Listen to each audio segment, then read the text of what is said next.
Welcome back. Time for a quick roundup of what else is making news here down south. A fresh standoff between Telangana and Karnataka. This after Telangana Chief Minister K. Chandrasekhar Rao claimed that people in Raichur, including an MLA, want to be merged with the state of Telangana and avail welfare schemes being doled out by the state.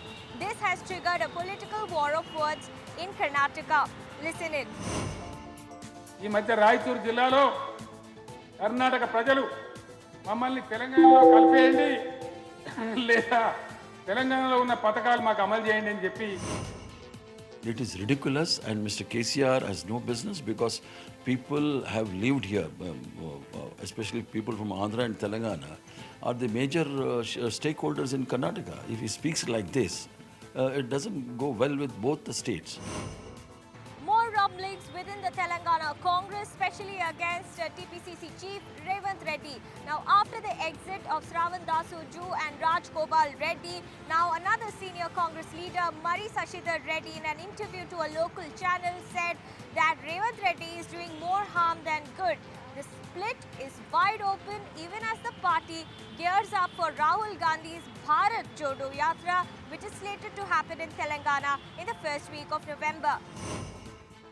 In a significant move, Andhra Pradesh Chief Minister Jagan Mohan Reddy has voiced his concern over welfare schemes being dubbed as freebies, and he has filed a petition before the Supreme Court seeking his intervention into the matter, while also underlining that there are several states which do misuse welfare schemes and dole it out as freebies to get electoral benefits. In Andhra Pradesh, flash floods triggered by an overflowing Godavari has brought life to standstill in several districts of the state, including Konasima and Eluru, where more than 200 villages are still underwater. It has also led to a death of a 3-year-old boy in the same area. Money for temples but nothing for farmers. Bombay government in the state is facing the flag as the state government released rupees 290 crores to temples but has not handed over the crop damage compensation to the farmers. Now taking the chance, opposition party, that is Congress party, is alleging that the BJP party in the state is busy to play a game with the religion card as the assembly elections are very close. Karnataka government passes an order asking all government, private and aided education institutions to ensure students sing national anthem every morning. The order also says if any education institutions do not have ground for congregation, then students can sing national anthem in the classrooms. After Karnataka Education Minister B.C. Nagesh in his statement said that Ganesha Chaturthi can be celebrated in schools and colleges as it is seen from the years, the organizations like PFI and CFI criticized this particular statement of Education Minister by comparing it with the Karnataka High Court judgment in hijab case which prohibited religious practice at the education institutions. After a few BJP cadre had hurled slippers at Finance Minister Parnivel Tyagarajan's car near the Madurai airport on the 13th of August, M.K. Stalin has lashed out at the BJP. In a letter to the party cadre on the eve of Independence Day, M.K. Stalin said that by hurling slippers on a national flag-mounted car, BJP has polluted the magnificence of 75th independence. However, 5 BJP cadre were arrested following the incident.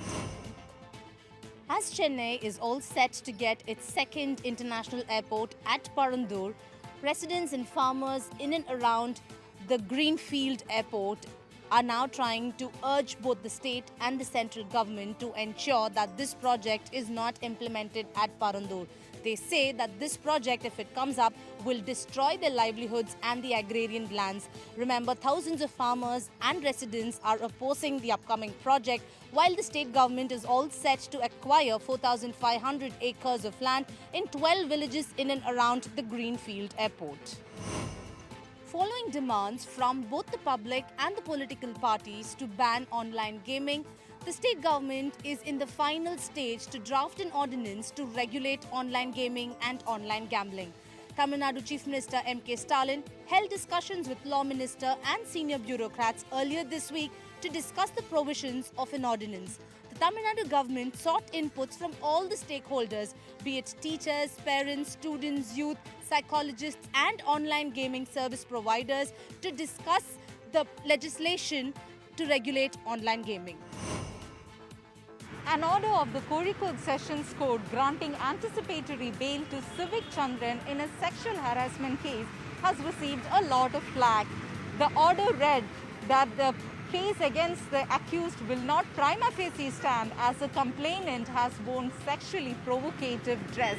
So this is something which has received a lot of flack. Not just this, another order by the same court granting anticipatory bail to the same accused in a molestation case also is now under the scanner. It will be a stormy assembly session next week in Kerala with the LDF government planning to introduce several bills. This session was called after a standoff between the governor and the government over the signing of ordinances. The cabinet has also given its nod to introduce the bill, which is likely to curtail the powers of governor as chancellor in the state universities, mainly related to appointment. The opposition has already spoken out against this. V.D. Satishan, the opposition leader himself, has stated against this bill. So the session will be a stormy one. The online food delivery workers of Zomato and Swiggy has taken out a protest march towards the Raj Bhavan here in Thiruvananthapuram. Their demand is that their earlier system of payment should be brought back, where they were paid on the basis of kilometers and not right now. According to this new system, they are paid based on the number of hours they work. They say that after spending for expenses like fuel, they get only about rupees 400 per day, and it's not possible to survive in this sum. Their other demand is that the government should bring in a law where to control or to cater to these online food delivery apps. After filling petrol to our vehicle, we are only getting 400 rupees per day, even after working for 14 to 15 hours per day, which is not enough for a normal person to maintain their life. Well, that's all we could pack in this edition of Sensational South. We'll be back next week with all the major stories from South India. Thanks for watching.